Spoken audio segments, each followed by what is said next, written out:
Hello, fellow heroes! And She-Hulk just recently finished the last episode this past week, and I definitely wanted to drop a review in on it because I enjoyed my time watching She-Hulk. And just like how I start any of these reviews, I want to let you know this would be something that I would recommend for someone who's definitely interested in the MCU universe and wants to keep up with that stuff. So yeah, I would recommend She-Hulk, and I enjoyed it. I actually enjoyed my time watching it.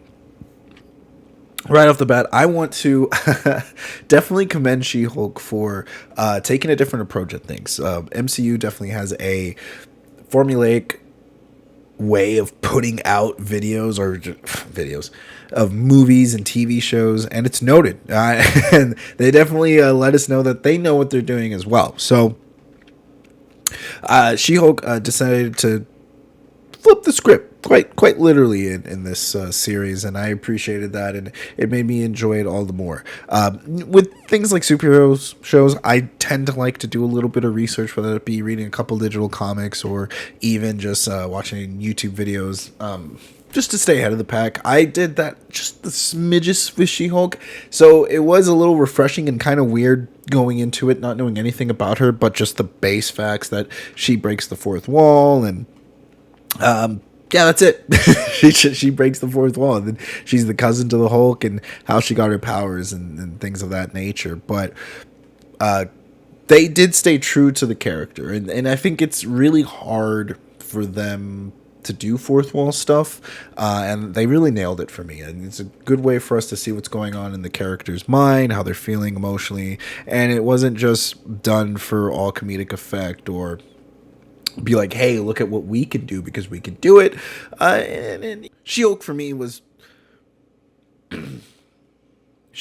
really kind of nice and refreshing in terms and regards of watching MCU content. So with that kind of like out of the way, I do want to talk about the plot, because the plot was very meta, just as much as the character is, in that it knew the hate that it was going to get on the internet, which is been sort of a trend that I don't like, and that I've started myself just to ignore that side. There's always just a group of people, not so much review bombing, but definitely going on there and nitpicking and saying that a show is horrible for nitpicking.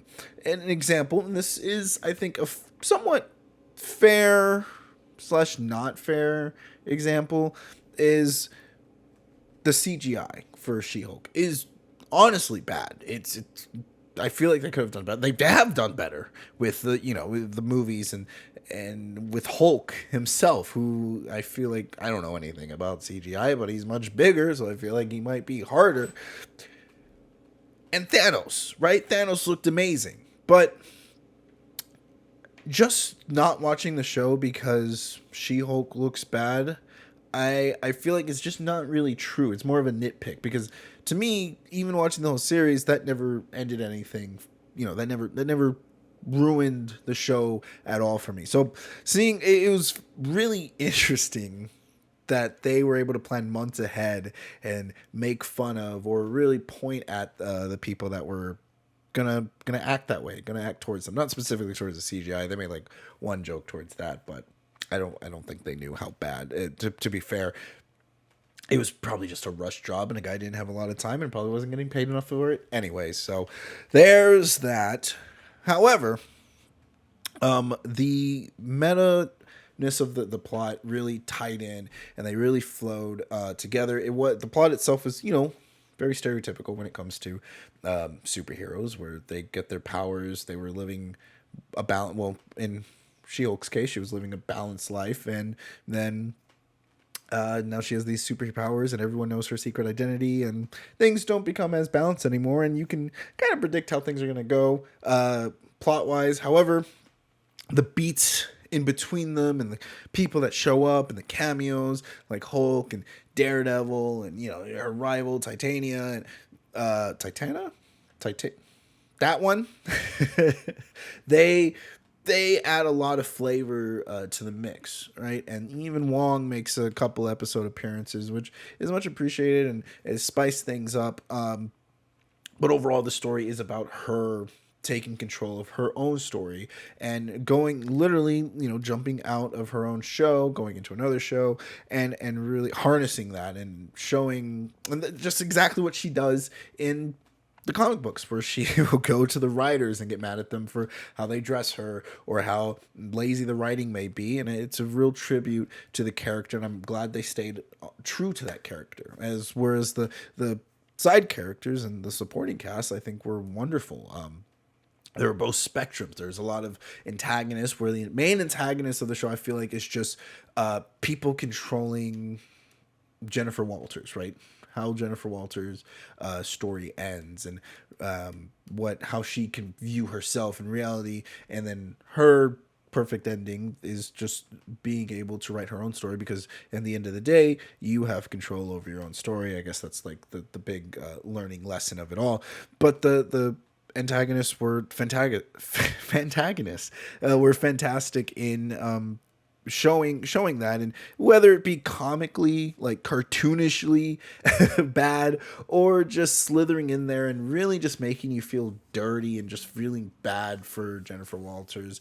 The supporting cast were wonderful. I feel like some of them didn't get enough light and were maybe just underused. However, it didn't affect the story, didn't hurt the story at all. The cameos felt just right and were used in a perfect manner. They weren't ever hurt in a bad way. And I'm gonna give a hot take. I mean, Daredevil, we all know he was there because of the trailer. I think Daredevil was portrayed better in She-Hulk. I mean, he's closer to his comic book counterpart, and he's not just red Batman. He's not Batman with devil horns like the Netflix portrayed him.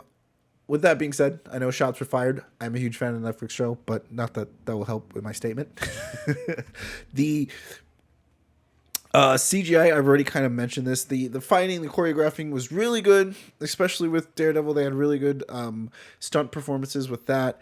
With She-Hulk, it could be hit or miss. Even just like grabbing another actor and throwing them across the room, I felt like could have had less cuts. Sometimes it just gets confusing, and the MCU is never really known for their choreographing to be 100% on point.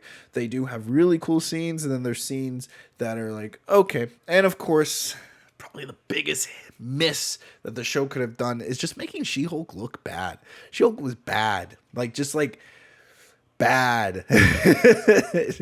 It was never enough to ruin the show for me, but it was just like, this was the selling point, right? And this is the one thing that you had to get right, and it was kind of, honestly, it was a bit disappointing to see how they could flop on that. But overall, She-Hulk was a good time. I'd give it an 8 out of 10.